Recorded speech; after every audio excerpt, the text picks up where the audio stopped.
Welcome to the BWI Live Show. I'm Thomas Frank Carr. Ryan Snyder with us today on the show to discuss Penn State football recruiting.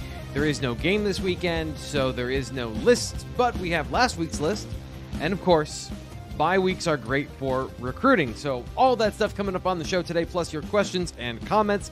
As always, if you're here and you enjoy recruiting content, the number one place to go for that is BlueWhiteIllustrated.com, but we like to give you a good broad sense of what's going on. And if you enjoy these videos, subscribe. Like the video here, subscribe to Blue White Illustrated, and we'll be all one big happy family. Ryan, how are you doing today? Doing great, man. Looking forward to the bye week, which is really weird in week 3. I didn't realize there are, I think, 6 AP Top 25 teams that have a bye week this week. I know Ohio State's one of them. A couple others too, but it's just strange. I guess we're gonna have to get used to this double bye week and one that's feels like the season just started. I don't know. It's yeah. I don't like it, but then I'm also like, yeah. It's been the chillest. It's been the chillest start to a football season ever. Yeah. Normally, like I'm at like a 9.5, bordering on a 10 already, and this has been great. So I'll take it. But yeah, we're here to talk about Penn State football recruiting, what's going on. The number one place, as I said earlier, to do that is to subscribe. BlueWhiteIllustrated.com, 2 months for $1, promo code PSU1. That gets you, Brian, at this point of the year, you're literally stealing from us to get all that information, all of that intel for $1 during the most important 2 months of the calendar for the Nittany Lions. What do you got going up this week, and what can you tell us about things maybe coming from you that we can read over on the site? First off, signing up now, that would take you right through the whiteout game, and you would get 3-4 days of recruit reactions and all that good stuff. So, I mean, timing wise, as far as if you want to maximize a good deal like that, this would be the perfect time. As far as this weekend, we'll talk about some high school games I'll be watching. There's not a ton in the region. I think I'm going to hit the road next week to see some guys. There's not a whole lot here. I was looking into going to Archbishop Spalding McDonough, which is a game we'll talk about in a bit. And now I got to coach a bunch of 20 or 26-year-olds in a baseball game tomorrow night. So our fall ball seasons are a little weird right now. We don't really have games, and then we get a game scheduled, and now I kind of have to coach. So anyway, we will be focusing on that, I guess, Friday night. Obviously, I'll be watching games on NFHS and YouTube and all that good stuff once I'm done screaming at a bunch of 6-year-olds. But yeah, other than that, man, just kind of join the bye. Loudly encouraging. Yeah, I got to get better at that. I got to be honest. It's I've done this now for 2 years, and boy, I still get a little frustrated at times. But it's more so with the parents, right? Like I don't know. I could go all day on this. Let's just talk recruiting. Yeah. So coaches on the road is kind of a topic that we discuss over at the site, and it's something that I know is very important in terms of who they're going to see in these very select windows during the season. So do we have anything on that you want to talk about or that you're going to talk about later today? Yeah, so we will have a list. We're working on that now just to, dot your I's, cross your T's on where all we expect them to be. So you guys can check that out on the site probably a little later this afternoon. Still waiting for a couple calls back. But I have a good feel for the situation. And I guess the best thing to start off with, I think fans need to know, is that these evaluation periods, and especially with 2 bye weeks, it's not going to be like it was in the past. In the past, you'd have 1 bye week, and basically every coach hits the road. They're gone Thursday, Friday, Saturday. Usually the coordinators stay back, kind of organize practice. But the difference between last year and this year is last year they had what's called it's 42 evaluation days. And basically every time one coach hits the road, even if they're going with another coach, that's considered 1 day. Well, now that's been cut to 33. And this is all part of all these changes that you've seen with the NCAA. This one hasn't been talked about maybe as much as, some of the other drastic calendar changes, slashing back on coaches on the road in December and, July being a full dead period now. Those kind of got the highlights. But this was another major change that coaches wanted, basically, again, because they're putting so much time into recruiting that it's taking away from their current team. So long story short, 42 days getting slashed down to 33. And then you add in a second bye week. Well, now you got to actually be a little more selective on where you're going. And I think that's what we're going to see this week. I know coordinators will stay back like always, but a good chunk of the assistant coaches won't be going out either this weekend. James Franklin goes out every Friday, basically. And that's a big part of the math here, because if you look at it, there's 12, 13 weeks, between September, October, and November. And if he's going out every week, we'll say 10, and the way Penn State does is he always travels with another assistant. Well, there's 20 of those 33 evaluation days right there. And you're not even including I'm not including the 2 bye weeks in that. So now you got 13 coaches that you can sprinkle in between these 2 bye weeks. And, again, that used to be closer to 23. So it was a lot easier. And again, 1 bye week, not 2. So again, my point with that is just, it's going to be a lot more selective. Penn State always makes sure they get out to see their commitments.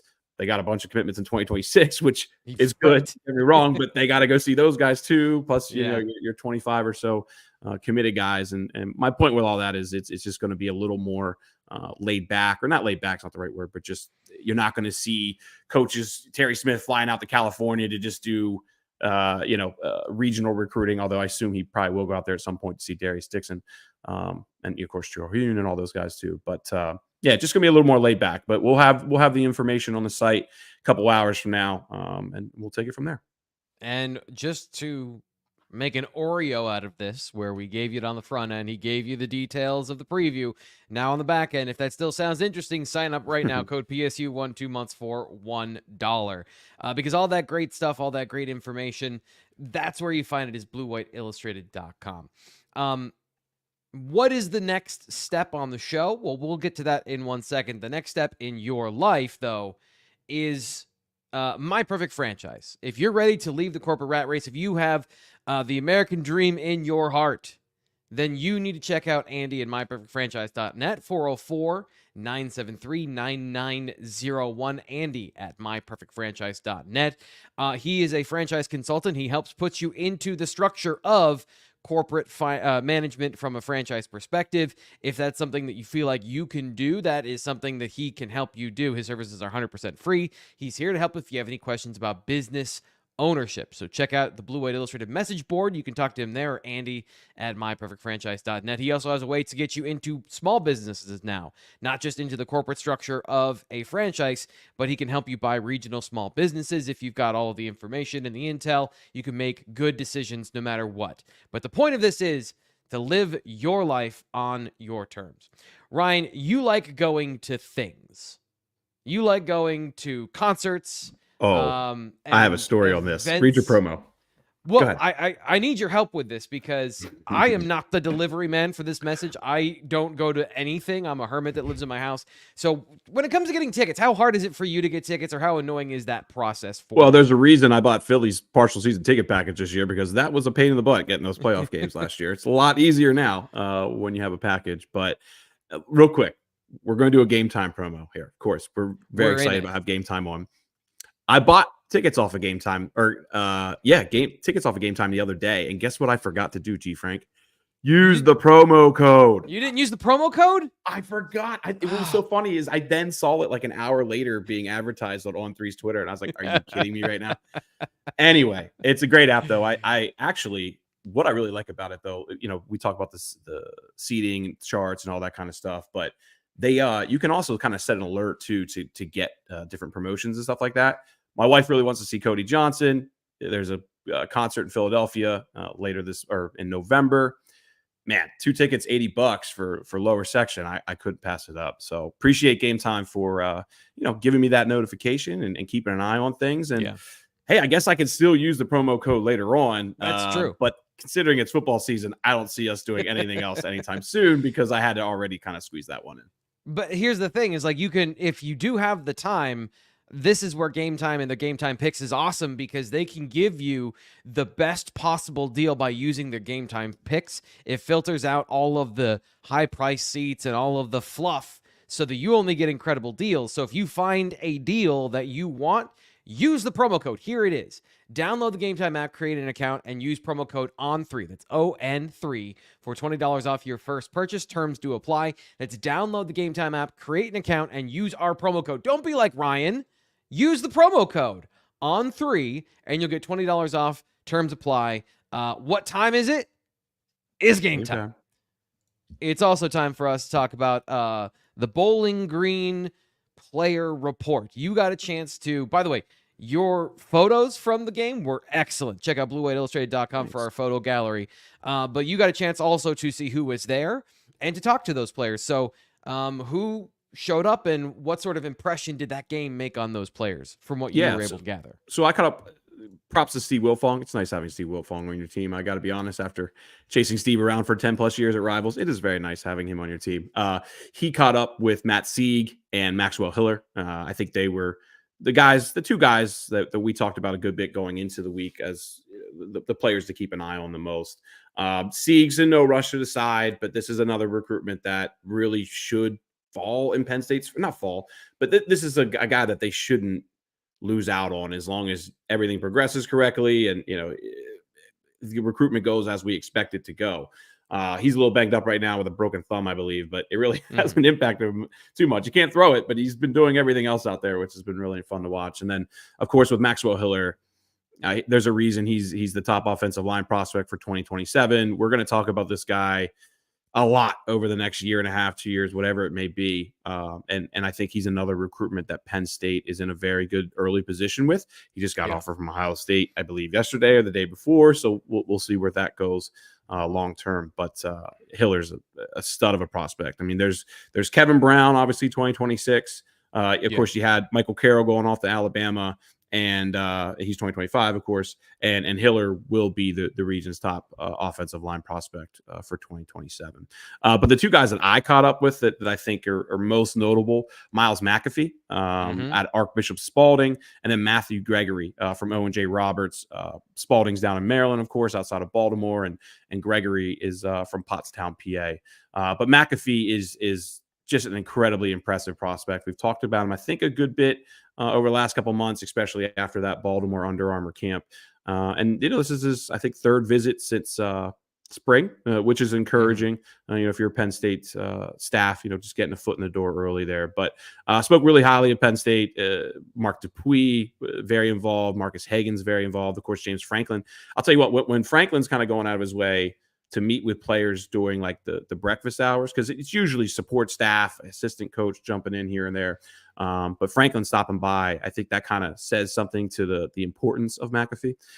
We'll keep an eye on, of course, 2027, right? Sophomore. So let's see how things progress. But we don't have him rated right now in the top 100 for 2027. But I'd be absolutely shocked if he's not a 4-star prospect and, somewhere probably in that 100 to 200 range, because he's been absolutely excellent since transferring to Spalding. I think he has 251 yards, 17 receptions, 5 touchdowns in, I believe, 3 games so far. It's nice when you have a player of Malik Washington's caliber throwing you the ball as well. But he's just making consistent plays for Spalding. And I think a player that, if you're down in that Baltimore area, certainly go watch Spalding, which we'll talk about Spalding here a little bit later, the game they have this weekend.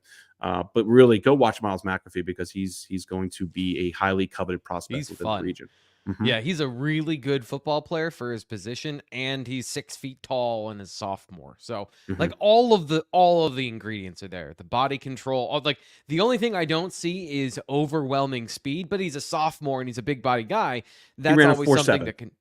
That's what he looks. It'll get better. Yeah.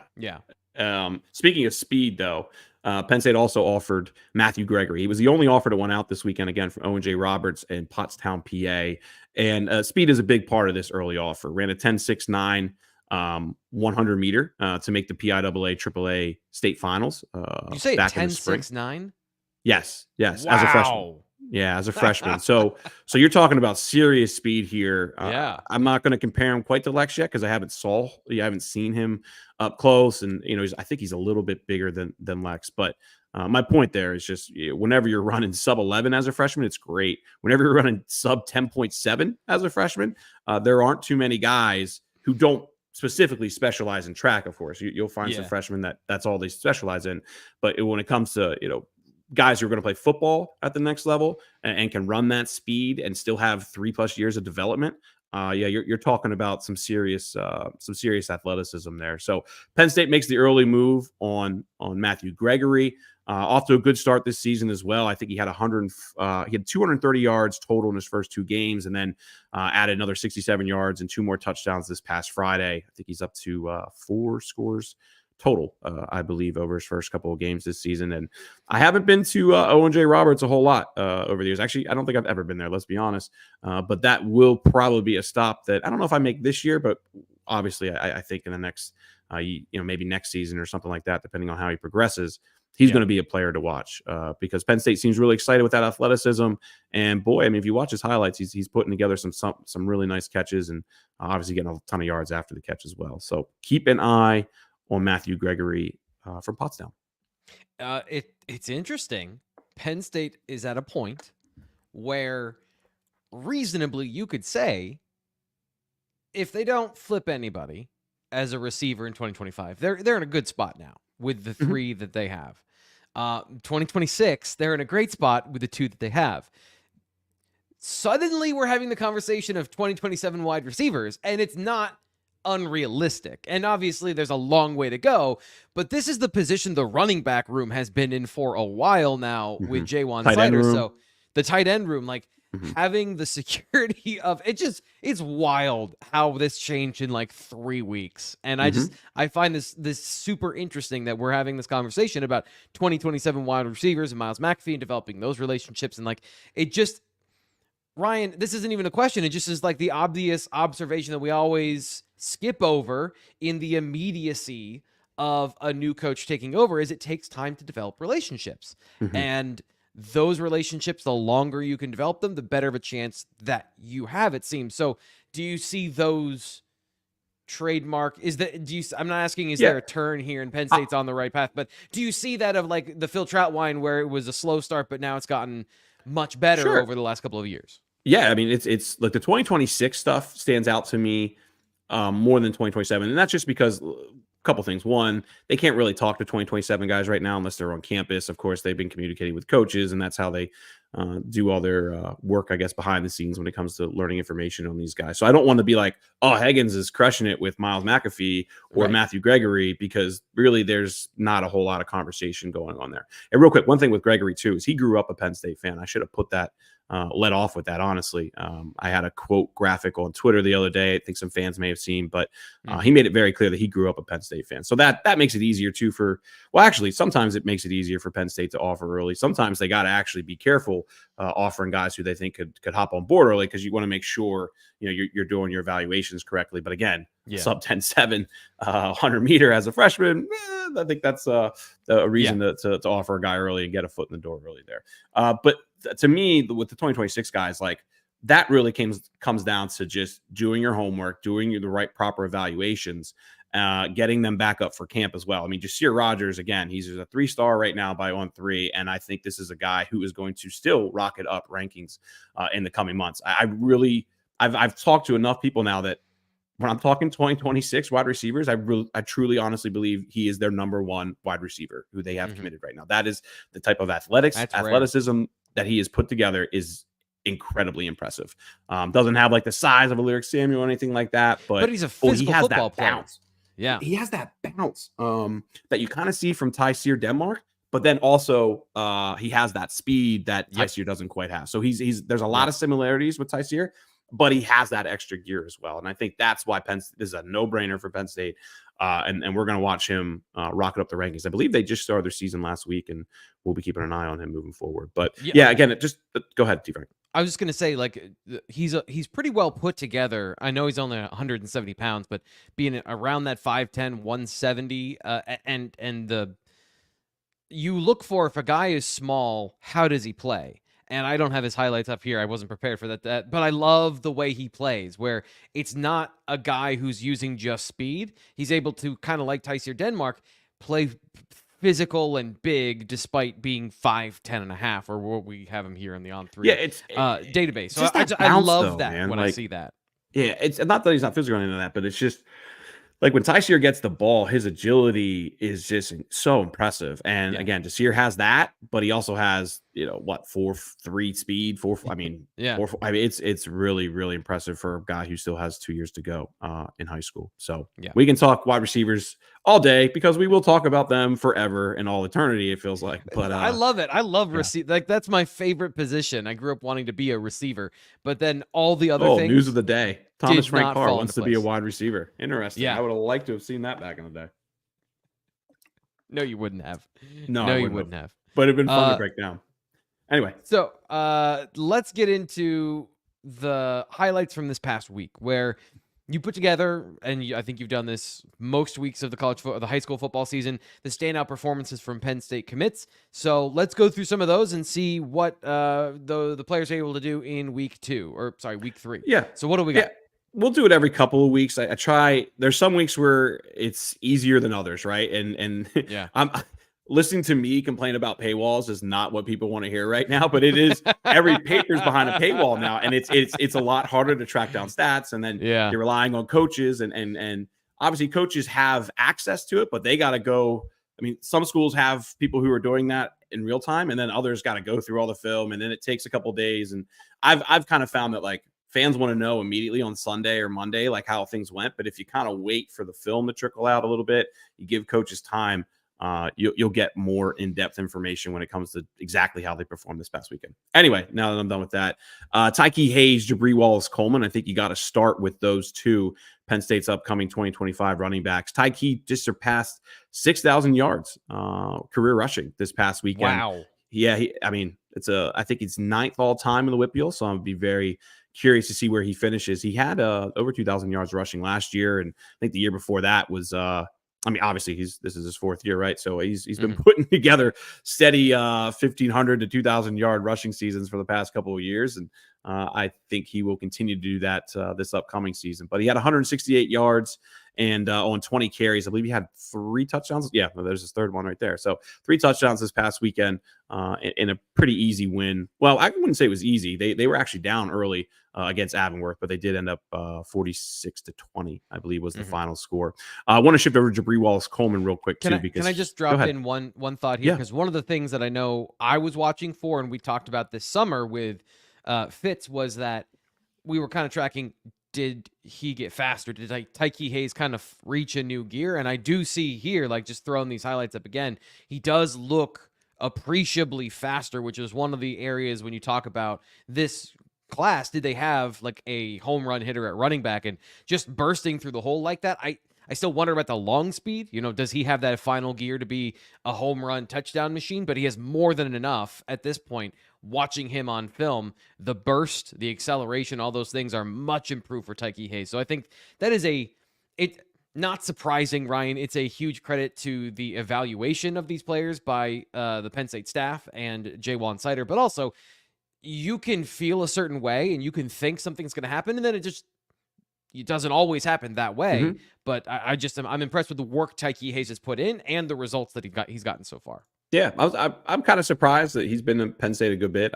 We've never really been able to track down a true 40 time. I don't think he's really ever run them. And some schools get their guys to do that, some don't. I don't think it's a big deal, especially this is a player who's been committed for basically a year now. So, Penn State's very happy to have Tyke, and he's been a bell cow for Aliquippa for years now. He's proven everything. I think the only concern really with him is he getting too many carries almost in high school, which to be fair is very similar to Jabri Wallace-Coleman. We'll segue over to him quick, but 29 carries this past weekend, 223 yards rushing.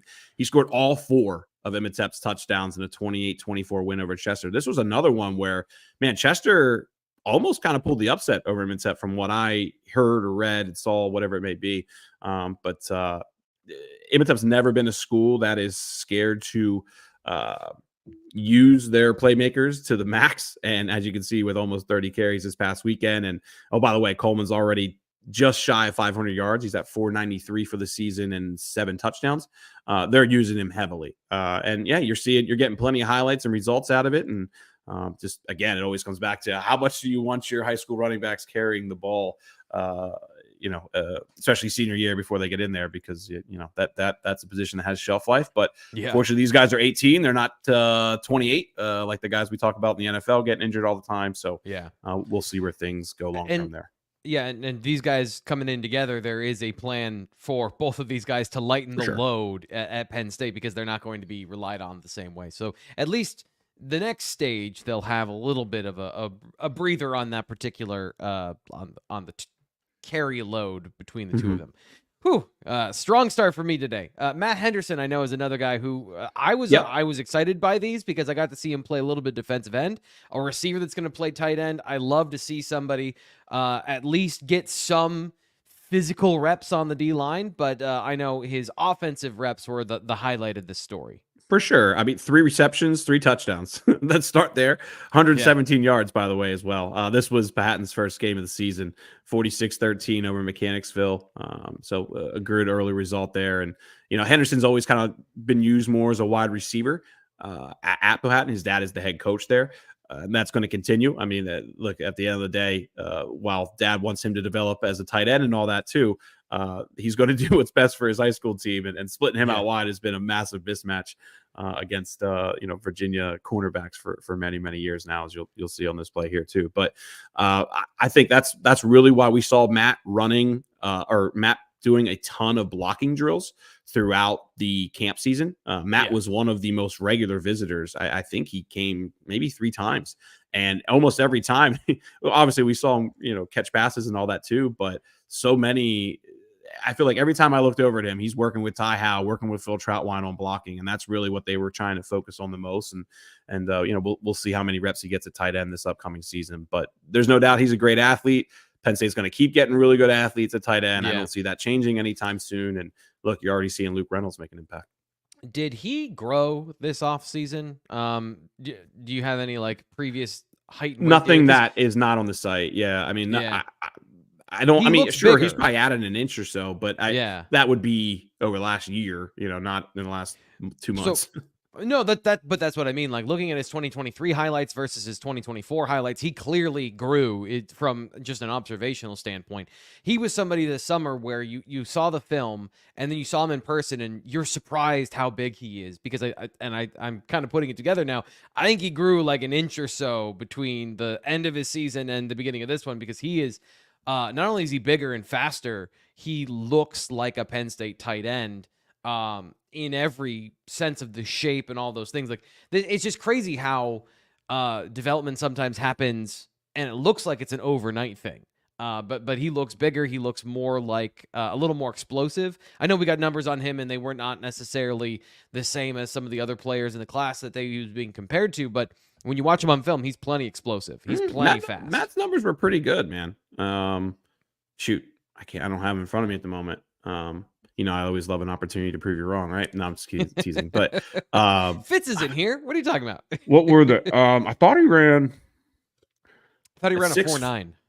No. It was like a 4.6. No. Oh, it was definitely. It was definitely under 4.7. I know that. We'll say it was somewhere around. Man, that's going to bother me now. It wasn't far off from what we saw from Luke Reynolds and those guys as well. So at the Elite 11, he ran slower. They always do. Right. And that's where I was pulling that number. So you have more up-to-date information, probably more accurate information from that. Yeah, we'll say somewhere around 4.7 is what I thought it was. I don't have it exactly in front of me at the moment, but I'm trying to find it here. Everyone loves a good live fact checking. This is entirely 4.65. 4.65. That matches up with the film for sure. Right.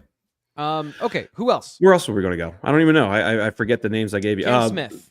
Cam Smith blocked punt. I think a lot of fans probably saw that highlight if you're paying attention to Twitter and all that. They played against Erasmus Hall. I don't have stats on Lyric Samuel. I had to watch the entire game to get it, and I got to be honest with you, I haven't watched the entire game. It is on YouTube if you want to check it out. But I know Smith is up to 12 tackles, 3 tackles for loss, and a sack this year. I believe he had 4 tackles in this game, 2 tackles for a loss, and he had a sack as well. Of course, the block punt that led to a score, and I believe a couple quarterback hurries as well. I do love St. Joseph Prep, man. They really kind of include all the highlights. There's so many schools that it's funny. Like, I'll watch the highlight film. There's 3-4 good plays, and I reach out for stats, and they're like, "Oh no, he didn't have 65 yards. He had 110 yards." I'm like, "Well, where's the other? Where's the other 55 yards? Like, put them in there." So I don't know if coaches.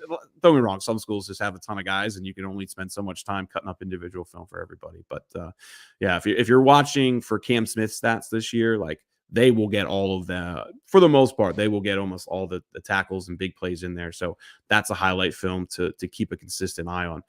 Real quick, just want to mention 2 other guys, Jaden Woods out of Kansas, who, by the way, Purdue was there to see him last weekend. We'll see where that keeps going. I don't get the sense that Penn State's too worried there, but Purdue was certainly the team that was talked about the most before he committed. So we'll see where things go. But 11 tackles, 3 sacks in your first game, not a bad start for the future Penn State edge rusher, or at least the Penn State commit as of now. So wanted to make sure we got a mention of him in there. And then, oh, by the way, Alex Tash is just a monster. 495 yards rushing on the year now. He's averaging 14.1 yards per carry. I believe he had a handful of tackles in this game. They ended up winning 42-28 over Norwin.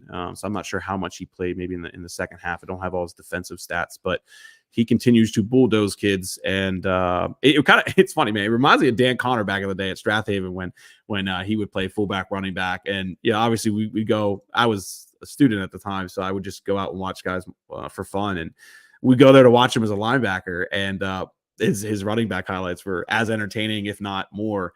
When you watch Tash, it's kind of similar this year. That's what happens when you have those big kids who just want to bully people. Well, that was Tony Rojas, a different style, but Tony Rojas, like, we don't talk enough about how great of a running back he was. For sure, was unstoppable, and now he's a linebacker again. Like you said, a different, not a power guy, a speed guy, but it was just kind of. Tony Rojas is just a crazy athlete. I mean, I would like to clip all the plays of him in coverage and through 2 games so far this year, because I mean, for a sophomore, it's nuts. Well, there's been times though where I'm like, who's the DB? Oh shoot, that's Tony Rojas. I mean, like, he's on guys like glue. He's doing a great job in coverage so far. I'm curious. I don't know where he's been graded out and all that stuff, but I feel like every time I'm looking up and seeing him, covering, whether it's a third, I mean, he's covered slot guys, he's covered running backs. He's crushing it right now. So the interception he had was against a receiver, and I looked it up because he was a regional guy, a guy that ran a 4.4, and Tony Rojas is covering that guy down the field. It's zone, it's not man, it's not the same thing. Guess what? Tony Rojas runs like a 4.5. Like, I mean, that's the kind of linebacker he is. And he's 240. So. Like, it's nuts. Yeah. It's just crazy. Yeah, I remember the first time I saw him do some drop drills in his freshman season, and I was expecting him to look clunky because he's a linebacker. He's a former DN. He's never done it before, and he looked like he had been doing it his whole life. That is the level of athletic intuitiveness that you just can't measure that. He's the next special defensive player. You got KJ, obviously Abdul, Kobe King's going to be an NFL player. He is the next one who I think, I mean, depending on how he grows, I think he could be a first-round draft pick. He's that good. Oh, yeah. I think he's, from a size perspective, he's almost 240. That's NFL size for a linebacker. In fact, there are NFL linebackers that are 20 pounds smaller than him that play like 225, and they're in the NFL. So let's talk about recruiting here for a second. 2026 prospects that Penn State needs to get on campus, something you wrote over at BlueWhiteIllustrated.com. I'm going to hammer this again. Go read it. 2 months for $1, code PSU1. But we'll talk about a little bit of that story here. Who are some of the players you've targeted on the offensive side that Penn State needs to get on campus to build those relationships to flesh out what is a very strong start to 2026? Yeah, so I'm going to give the paywall tease, of course, like always. There are 2 players on this list that we have not really talked about a whole lot, that in me working and digging on this story, I've learned a lot on. And, that's the big takeaway, I think, from these stories. These 2 players that are higher on Penn State's board that I realized. But we're going to hit on 2 others because that's how it works with you 2 guys. Sorry, I apologize. But we'll start with wide receiver Messiah Hampton out of Rochester, New York. And, this is a guy who visited a bunch last season, came to 2 games last season. Then I think he came again in March and April, I want to say. And at the time, I was like, okay, Penn State clearly has a lot of interest here, but where is he at on the board? And we did a wide receiver 2026 breakdown a couple of weeks ago. I think those of you who follow the show regularly probably remember.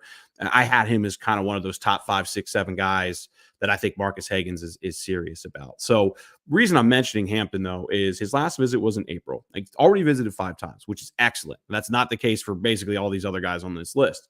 The difference, though, or what makes him more intriguing to me now than ever, is that he went to Michigan and Ohio State this summer. Camped at both, left with offers with both. So now that recruitment is looking substantially different than how I looked at it, back in April when he last visited. checked in with him last night. What's your visit status? I think he's going to be out for the whiteout game, Ohio State. It's kind of a little too far away to lock it down with him. But guess where he's going? He's going to Ohio State in 2 weeks to see that Marshall game on the 21st. So we're seeing consistent visits to Ohio State now. This would be his third visit to Ohio State. And, just again, I know he's high enough on Penn State's board. And when you're getting guys on campus early, when you get a good foot in the door and you're perceived a favorite, last thing you want to do then is have an Ohio State or Michigan come in and disrupt that. And look, it's going to happen. Penn State's done that to those schools in times, and they've done it back to Penn State plenty. And that's just how recruiting works. But again, this is a guy that way higher on Penn State's board. Not way higher, I shouldn't say that. Higher on Penn State's board than I thought back in the spring. And now when you got these other Big Ten schools creeping in there, you want to make sure that momentum that you had continues. So getting him back, I think, is very important. Sure, they're in the mix with a Connor Salmon, a Davion Brown, some other guys that are rated higher than Messiah Hampton. But the fact that I included him on this list, he's the only 3-star on this list, by the way, I really wanted to stress the importance of him to this staff. He's a guy that I think with time, as we talk to Charles and learn more information, he'll be moving up in the ratings. It just, when you're in Rochester and you're rating guys from Rochester, New York against all these guys from Atlanta and all these powerhouses, it's so early in the cycle, they're going to naturally kind of get overlooked a little bit. And I think Messiah is one of those guys. Okay, the second one I'll mention, Kendra Harrison. Elite prospect out of North Carolina. He recently transferred to Providence Day, which is a prominent school outside of Charlotte there. Off to a great start. Here's the thing with Kendra Harrison. He is going to probably play basketball and football in college. So we're talking about a player at 6'6", 250, who has put up some very, very impressive numbers and film throughout the last year and a half. I mean, this is a guy that, for his size and his bounce, is honestly, even looks to be at least more athletic than some of the guys that Penn State already has, which is saying something. Is this a Nick Harbor situation? I know Nick was track and Kendra here is basketball, but is that the level of athlete you're talking about in terms of freakiness? Nick Harbor is going to run in the Olympics someday if he keeps doing what he's doing. So, I mean, it depends on how you want to look at it, right? Like, do I think Kendra Harrison's a future NBA player? I'm not sure about that. I mean, and that's why I'm like, I don't know if I'd quite put him on the Harbor level, just because if the Olympics are, the top level for that, and the NBA is the top level for obviously basketball, I don't know if it's a little premature maybe to say that for Harrison. But I mean, put it this way, like Penn State has offered Harrison for basketball. They would love to get him on their basketball team as well. But again, 6'6", 250, and his hops, go look at his film. I mean, this is elite level stuff. There's a reason he's a 5-star prospect. And I think he's a consensus 5-star at all sites. Is that T-Frank? No. You have it up there. Is there one? Of course, on Who's 3 holding doesn't out? have. Well, On 3 doesn't have the 5-star rankings yet, but he's 12 overall. So everyone has him in the top 20. So he's going to be a consensus 5-star once everyone gives out all the stars. Right. So we know right now North Carolina, Tennessee seem to be the top 2 schools there. He's visited Penn State once, attended last year's whiteout. He's already said he plans to be at this year's whiteout. But again, we're talking about something that's 2 months out. Of course, Penn State would love to host them for every single game if they could this year. But again, they've had a lot of success at tight end.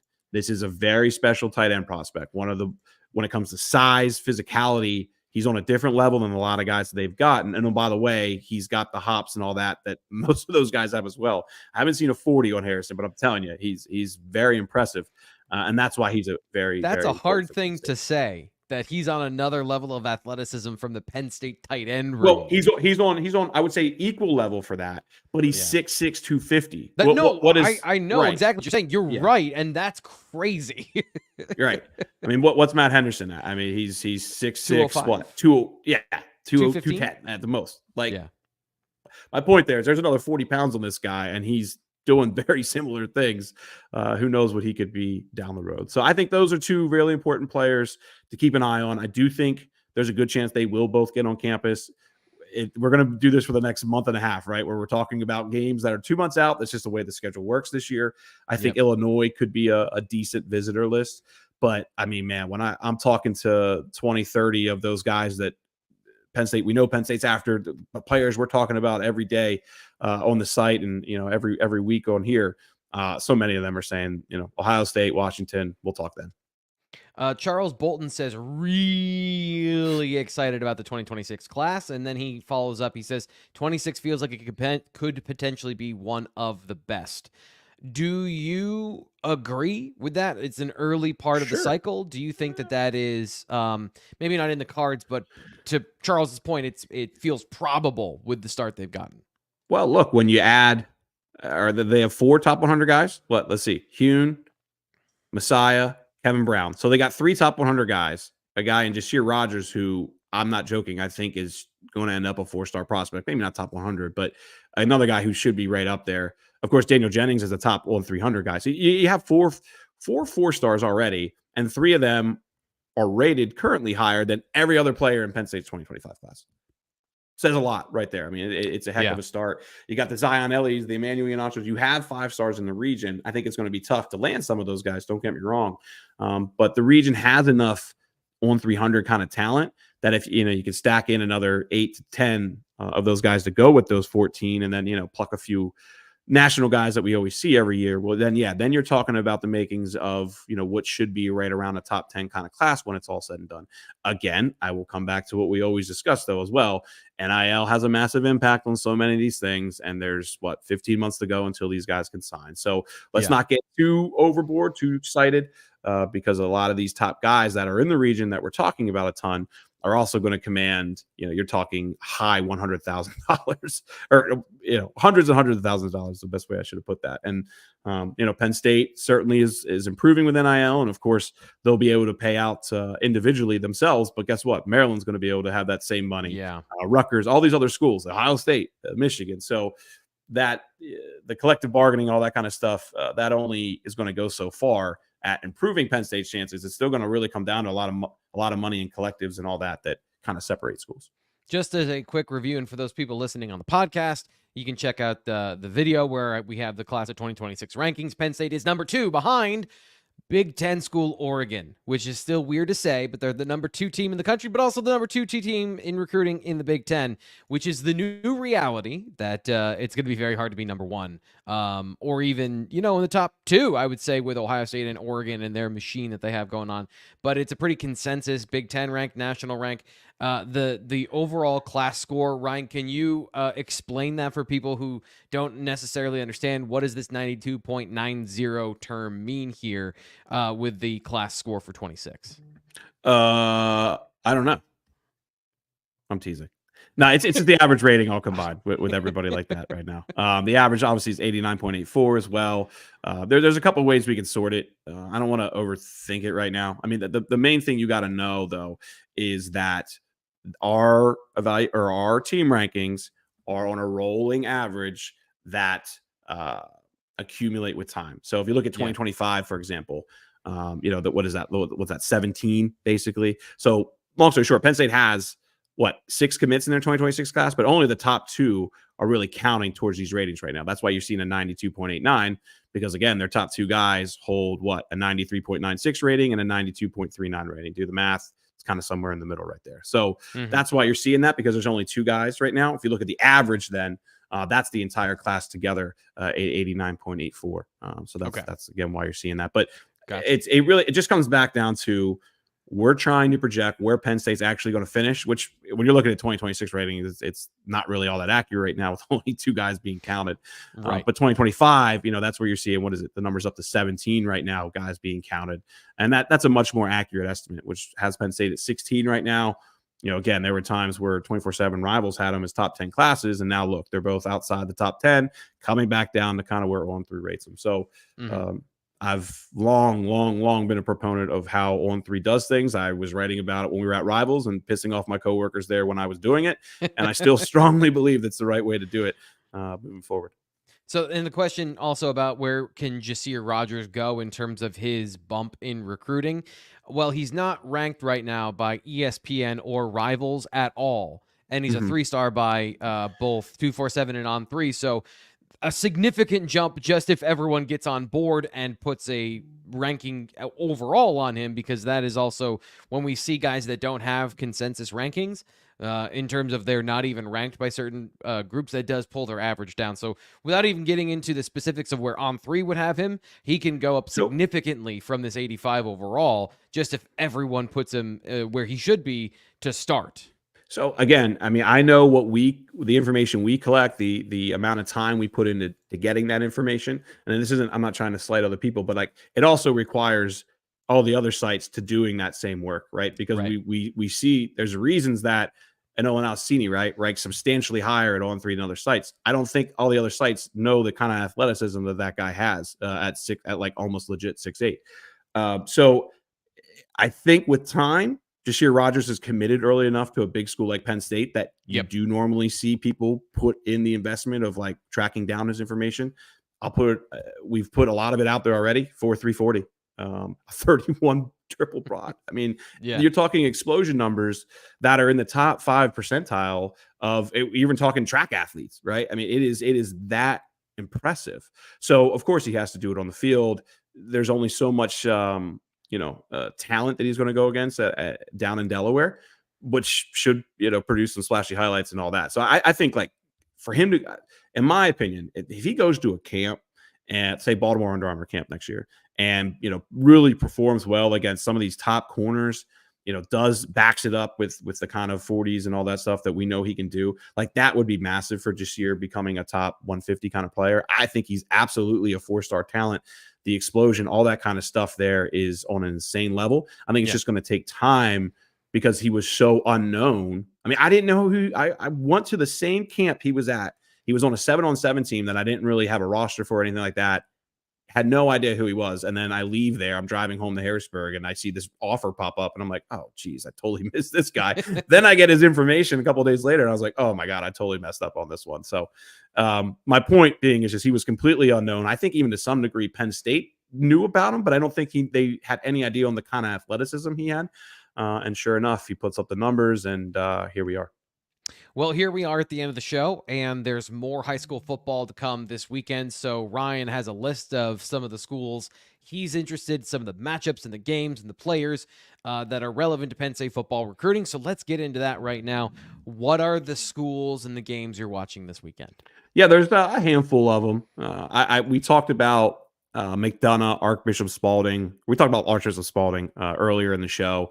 I think that's a really big game. If you live down in that Baltimore region to attend, again, I wanted to attend it and said I'm going to be babysitting. It sounds like tomorrow evening. But look, it's Nick Abrams and Jeff Exner, two kids who I think obviously Jeff's already committed. Abrams is a guy that, as long as he continues to progress, it makes a lot of sense to end up at Penn State against Malik Washington, quarterback committed to Maryland at the time or at the moment. And then Miles McAfee, the 2027 wide receiver that, we've been gushing about for a long time. So you have, and of course, Spalding has a ton of other guys too, who are going to end up at Maryland and all types of really good schools. So, and so does McDonough too. Brandon Finney. So yeah, Brandon Finney, Caden Laudenschlager, who's committed to North Carolina. Like we're talking, there's going to be, I don't have the math right. I don't have the whole list in front of me, but upwards of a dozen guys, who probably play at the FBS level, playing in this game. So to me, you get that kind of depth at talent. You see that, against the Washington schools, and you see it, of course, down south and out in California. You don't always see, the non-St. Francis's of the world in the Baltimore region have that kind of depth of talent. I mean, Spalding is really loaded this year. McDonough isn't quite as loaded from a depth perspective, but they have set plenty of players there. So some high-end talent for sure. Yeah, if you're in the region, I would absolutely check this game out because I think. Well, first off, you don't have any Penn State game, but the game's tonight or tomorrow, by the way. It's not, it's on Friday. But if you're looking for something to do on a Friday night and you live outside south of Baltimore, north of DC, hit that one up because it'll be a good one. Avon Old Farms versus the Hunt School too. This is a very simple matchup. I'm very curious to see Owen Alcini against Luke Waffle.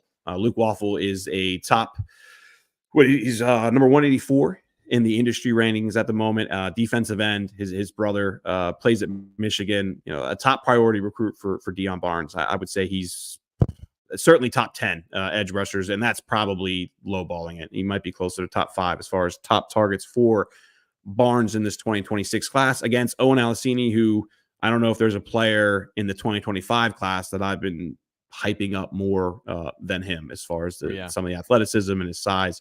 This is Avon's first game of the season, so this will be Owen's first matchup of the season. And I obviously time will tell when it comes to how much Luke lines up against him and all that. But this would be a really fun game to keep an eye on. I'll be looking for YouTube streams or any way that I can find this one because that's what I'm really looking forward to. I'll roll through a couple of these other ones quick. Those are the main two I think I'm focused on the most. But you have Riverdale Baptist against Good Counsel as well. Basically, this is Cortez Harris going up against a Good Counsel offensive line that has, I believe, at least 2 FBS prospects. I know Aiden Buchanan is going to West Virginia. So just watching how Cortez has developed. I don't know if this game is going to be online anywhere. I will certainly look. I know Flow Sports, I believe, is broadcasting Good Counsel games, so I'll keep an eye on that one. I'd love to learn more on Cortez. I've been struggling to kind of track down information from Riverdale Baptist, but that's one to keep an eye on. Go ahead. Good Counsel? Yes. Yeah. That's Joey O'Brien, the receivers on that team, right? LaSalle. Nope. LaSalle. Okay. So Good Counsel's in DC. LaSalle is based out of a little outside of Philadelphia. So that's because I was watching the Harrisburg game and I was blown away by him. And really I knew I was going to get it wrong because I couldn't remember specifically which one. But sorry, total derailment. He's also awesome. This is my 15th year doing recruiting, buddy. I still get that stuff wrong. You're good in my eyes. Last two real quick. Northwestern from Miami against Norland down in Miami. This is Antonio Branch, who, by the way, is putting up some really good numbers. Safety Antonio Branch, 27 tackles so far, 2 forced fumbles in 3 games. He's being aggressive. Transferred from Booker T. Washington? I believe it was Booker T. I know he transferred to Northwestern. I forget the exact school. I think it was Washington, though. Yeah. Long story short, going against a team that's currently ranked 10th right now in Florida, and Northwestern's not far behind. I think they're like 14, 15, something like that. So just a really good matchup for him. Norland doesn't have a ton of superstars, top 100 kind of guys, but they've got, I believe, 5 or 6 who are committed to FBS programs already. And, if you start going through the 2026, 2027 list, I mean, this is a school that should produce 8, 9, 10 FBS prospects off of this roster. So just seeing Branch's progression, this is another game where I'll be looking for a stream. I haven't tracked that all down yet, but I'd love to get a real live game to be able to watch Branch because he's putting up some really good stats right now and people are speaking highly of him, which, excuse me, by the way, he got a Colorado offer. I was the other just week. Going to ask about that. Yeah. Look, I'm just going to say this right now. If you're committed to Penn State and Colorado offers you like those, they are, there's opposites no of the spectrum here. Like, it's interesting to me. We'll see if he goes and visits. That he mentioned he might visit. It's just that one.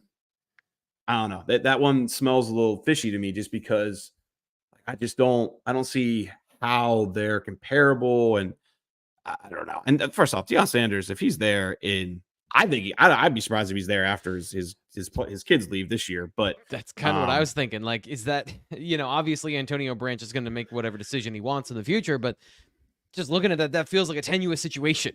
No matter how it don't add up. It just doesn't. Future.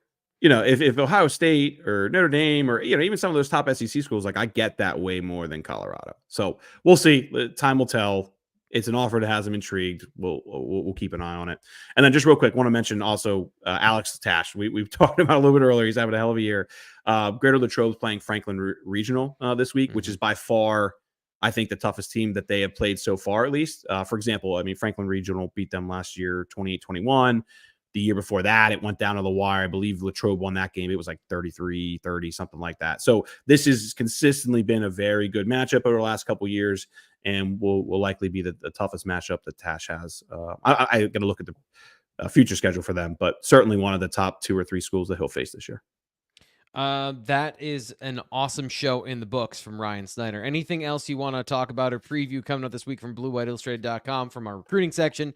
Because it's a busy time of year, despite the fact that it's a bye week and there isn't any college football on slate for this weekend. So anything you're interested in outside of what we talked about today you want to promote or discuss? Not a ton. I'm looking through the questions on the chat right now. I thought I saw something earlier from Brad on Tyler Merrill. Yeah. So Tyler Merrill was hurt 2 weeks ago, Brad. He is he played last week against Altoona and should be playing tomorrow night against State College. I don't know exactly what it was. I don't know if it's a rolled ankle or something like that, but he only missed a game. So we had a write up on Tyler Merrill this week. He will be visiting at some point. We'll keep that behind the paywall, the details. But yeah, he will be back on campus soon. Has a couple other visits set up as well to some intriguing schools. So we'll keep an eye on that. Brad also asked about Lex Cyrus. I haven't heard anything on Lex, but I'd be honest, I haven't dug a whole lot on Lex either. I wouldn't be shocked at all if he does visit Penn State at some point. But as far as locking down details and all that, I have not heard of anything recently. So anything else I missed, T. Frank? I'm looking through these chats now. Nope. We put this up on screen. I just wanted to give Rick a shout out. He says, best show in the business at breaking down Penn State football. Highly advised joining Blue White Illustrated for all coverage. I always appreciate people who are nice and I always appreciate people who donate to the channel. So wanted to give Rick his due here on the show for the nice comment and for the donation. But I think that does it. I think we got everything in the chat as we go through, as we went through the show today. So come back on Tuesday. We'll have more Penn State football conversation as they prepare for Kent State. Of course, the day before that, James Franklin's press conference. On Monday, back up in the saddle because we've got a game coming up next weekend. Preview of who's going to be at that on Thursday and review of this. All the great stuff next week. It's a full week of Blue White Illustrated live here on YouTube. I'm Thomas Frank Carr. That is Ryan Snyder. We'll talk to you then.